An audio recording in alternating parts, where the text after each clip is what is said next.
Are you ready to unpack this Champions League match, the City Real Madrid clash? You really sent us a pretty interesting mix of stuff to go through here. Match reports from the BBC and ESPN, post-game interviews. We've even got Pep Guardiola's pre-match comments from City's website. Yeah, it's always interesting, to see how these narratives come together. Oh, absolutely, yeah. Yeah. So I guess the big questions are like, what really happened? What were the surprises? And, kind of like, what does this all mean for, for European football? Okay, let's start with setting the scene, I guess. Manchester City were the favorites going into this one. I mean, they were just dominating domestically. Yeah, and they were hungry for that Champions League trophy. Right, they haven't been able to quite, clinch it yet. And on the other hand, you had Real Madrid, defending champions, but, this season they haven't been quite as dominant. They haven't had that same spark. Right. And that new Champions League format, ESPN had a good piece on that, meant that both teams had actually missed automatic advancement. So early exit was a real possibility for both of them. Wow, yeah. I hadn't even thought about that. So going into the game, like an extra layer of pressure.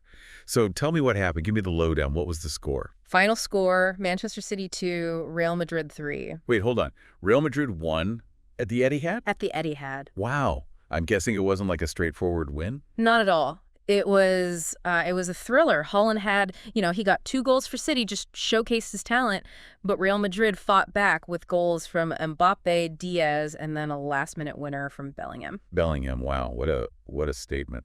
So it sounds like we're talking more than just the scoreline here. So what would you say were like the defining moments, the things that we should really kind of dig into? Yeah, absolutely. Well, I mean, let's start with Holland. 2 goals. But still ends up on the losing side. Begs the question, can any player, even someone like Haaland, truly be unstoppable? Or was this more about Real Madrid's performance as a team? It's like the classic, debate, individual brilliance versus collective strength. Yeah, exactly.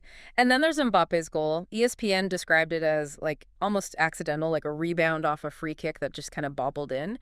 But it reminds us that luck plays a role, even at the highest level. Yeah. A bit chaotic, a bit fortunate, but it completely shifted the momentum. Yeah, totally. And then, of course, there's that, Bellingham's dramatic finish in the 92nd minute, perfectly timed run, beat John Stones, and then just a simple tap-in to win it. I mean, the reaction said it all. Heartbreak for City, pure elation for Real Madrid.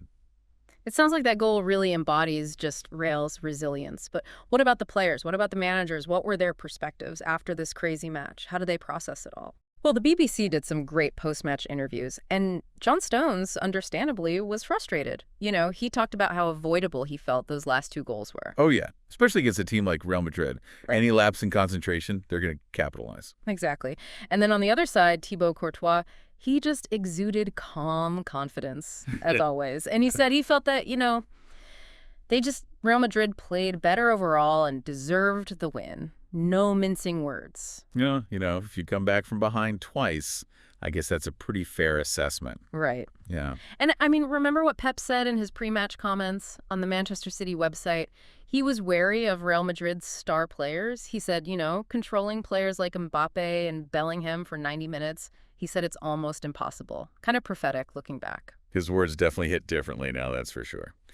So with this result, now thinking about the second leg, I mean, what does this all mean for both teams? That's where things get really interesting. Yeah, Real Madrid heading back to the Bernabeu with that win. I mean, it's a tough task ahead for Manchester City. It's a mountain to climb for sure. But I think there's something else here, even before we look ahead to that second leg. We were just talking about Real Madrid's experience, right? But their squad is actually surprisingly young. It's true. They've got this really cool mix, those legendary veterans and then those rising stars, Bellingham, Vinicius Jr. It's been so smooth how they've, integrated these young players, but they haven't lost that winning mentality. You know what I mean? Yeah, and speaking of Bellingham, yeah, I mean, his winning goal, the composure to pull that off in a match like that at his age, it's just incredible. Yeah, and if you go back and listen to his post-match interview, the BBC got him right after the match. He talks about staying focused, anticipating that Vinicius' shot might go wide, and keeping his run going just in case. That awareness at that age, that's special. He's learning from the best Modric, Benzema, these guys who have won it all. Yeah, talk about mentorship, right? And of course, you can't forget Ancelotti. He's the manager who's just known for getting the best out of his players, creating that calm but driven atmosphere. Ancelotti himself a Champions League veteran, so his experience is invaluable. But let's switch gears for a second and talk about Manchester City. What were your takeaways from their performance? Putting aside the disappointment of the loss, I thought their first half was really quite good. They were controlling the tempo, creating chances. It was, the Manchester City we've come to expect. Yeah, it felt like they had found that groove again after a few, shaky weeks. Right, but then the second half, things kind of unraveled. They lost their grip. And Real Madrid, those late goals, they were clinical. I was reading the BBC report, and they were pointing out a bit of a worrying trend. Manchester City has conceded 7 goals in the final 15 minutes of Champions League matches this season. Oh, wow. That's a tough stat. I mean, does that suggest maybe some issues with concentration, game management, even, fitness as the season goes on? Yeah, it's hard to pinpoint the exact cause, but it's definitely something Pep needs to figure out, especially with that second leg looming. Yeah, if they want to turn this tie around, they'll need a much stronger finish. We can't ignore the impact of injuries either. Yeah. Manchester City's been hit pretty hard this season, and I think it showed in this match. Yeah, for sure. Pep's got his work cut out trying to, maintain consistency with a depleted squad, but that's part of top-tier football, right? Right. Adaptation is key, and Real Madrid, to their credit, dealt with their own missing players, admirably. That's right. They had that makeshift back line with midfielders filling in, but they stayed organized and they got the win. Yeah, speaks volumes about their resilience and their belief in the system. So we've looked at the match from both sides. Real Madrid's experience, their resilience, and then Manchester City's need for improvement. But I want to kind of zoom out a little bit here. What are the wider implications of this result for the Champions League in general? Well, it's clear that Real Madrid is, a force to be reckoned with once again. This win at the Etihad, it's a statement they're not going anywhere. Yeah, and I think it also highlights how the landscape of the competition is changing, right?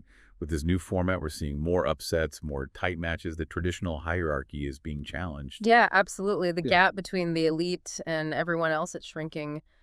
Any team can win on their day, which makes it so exciting for fans. You mentioned earlier that we're kind of witnessing a changing of the guard in European football. Can you talk a little bit more about that? Yeah, I mean, we've talked about Real Madrid's young stars, but look at other teams like Bayern Munich with Jamal Musiala or Barcelona with Pedri and Gavi. These young players are fearless, they're technically gifted, and they're hungry for success. It's a new generation of superstars. And not just talented, but versatile, too. Right? They can adapt to different positions, different systems. It reflects how the game is evolving. Exactly. The modern game demands, adaptability, tactical awareness. It's funny how we started with one specific match, and now we're talking about the future of, European football as a whole. That's the beauty of these deep dives. We begin with that focal point, but we end up exploring these broader connections. It's all intertwined. So bringing it back to this match, what's the one thing you think our listeners should take away from this? Well, I think we witnessed, a clash of styles, generations, ambitions. Real Madrid's experience won out this time, but, Manchester City's talent shouldn't be underestimated. This tie is far from over. It's a good reminder that in the Champions League, anything is possible. We've seen comebacks, upsets, last-minute drama. This competition never disappoints. Yeah, so buckle up for the second leg. It's going to be a wild ride. I can't wait. But before we get ahead of ourselves, let's just take a moment to reflect on everything we've discussed so far. It's been a lot. Yeah, let's take a breath. Come back for the final part of our deep dive. We'll explore those potential scenarios for the second leg and make some predictions. Sounds good to me. We'll be back soon for that thrilling conclusion to our Champions League adventure. Until then, keep the faith and may the best team win. All right, final act of our Champions League deep dive. We've broken down the first leg, looked at it from all angles. Yeah. But now the big question, what happens in that second leg? Yeah, the tension is building, right? Real Madrid with that away goal advantage, the Bernabeu, it's a lot for Manchester City to overcome. Yeah, I mean, it feels like a classic Champions League showdown brewing. You've got City with their attacking power, Real Madrid, the masters of, resilience, tactical know-how. Right. And City, they definitely have the firepower to score goals, even against a team like Real Madrid. I mean, we saw Haaland do it, and with De Bruyne, Foden, Mahrez, they can cause some serious problems. Oh, absolutely. But they can't afford any complacency. Those defensive slip-ups from the first leg, they got to clean that up. Yeah, for sure. Giving away cheap goals at the Bernabeu, that could be fatal. Focus, discipline, that's going to be key for City. They need to be clinical in both boxes. Okay, so thinking about Pep Guardiola, do you think he'll make any big tactical changes for the second leg? He might be tempted to go with a more attacking lineup, They need goals. Maybe start someone like Julian Alvarez alongside Highland. That would add even more firepower up front. That's a bold move. Yeah. But it does leave them potentially more exposed at the back. It's a balancing act. He's got to find the right mix of attack and defense. And, he could also tweak their pressing strategy, try to disrupt Real Madrid's build-up play higher up the pitch. Interesting. Real Madrid are so comfortable playing out from the back. If City can disrupt that, force some errors. Exactly. Now, on the other side, what about Ancelotti? What's he going to be focused on? Yeah, what's going through his mind? I think for Ancelotti, it's all about game management. They've got the lead. No need to take unnecessary risks. I think we'll see that classic Ancelotti approach. Absorb the pressure, hit City on the counterattack. He's a pragmatist, right? Yeah. Whatever it takes to get the win. But they can't just defend for 90 minutes, can they? No, you're right. They still need to create their own chances. Vinicius, Benzema, they're dangerous on the break. They'll be looking to exploit any space City gives them. So the tactical battle, two of the best managers in the world going head-to-head. But there's also the mental side of it, right?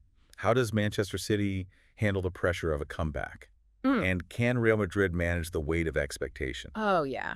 The psychology is huge in these matches. A lot of it comes down to mentality, who can perform under pressure. Okay, so we've talked tactics, we've talked psychology, the stakes are high. Now for the moment of truth. Predictions for the second leg. What are you thinking? It's a tough one, but I think it's going to be another really close, intense match. But I have a feeling Real Madrid's experience, that Bernabeu atmosphere, it might just tip the scales in their favor. So you're leaning towards a Real Madrid win? I think so, yeah. Maybe a 2-1 victory. Just enough to see them through to the next round. But you're not ruling out a City comeback? Not at all. As we've been saying, anything can happen in the Champions League. If City can find their top form, avoid those defensive errors, they have the quality to turn it around. Well, it's going to be a nail-biting finish, that's for sure. Absolutely. This is what it's all about. The drama, the excitement, the moments you never forget. It's amazing. We've spent all this time breaking down this match, analyzing every detail, but there's still that sense of mystery, of anticipation. Because football is unpredictable. That's the magic of it. You're right. We can make our predictions, look at the stats, but in the end, it's the players on the pitch who decide the outcome. And that's what keeps us coming back for more. Well said. So to everyone listening, make sure you tune in for that second leg. It's going to be an epic conclusion to this Champions League battle. Doesn't matter who wins or loses, we're all winners in a way because we get to witness this beautiful game at its best. It's been a great deep dive. Thanks for joining us. We'll see you next time for another exciting journey into the world of sports. Until then, keep the passion alive.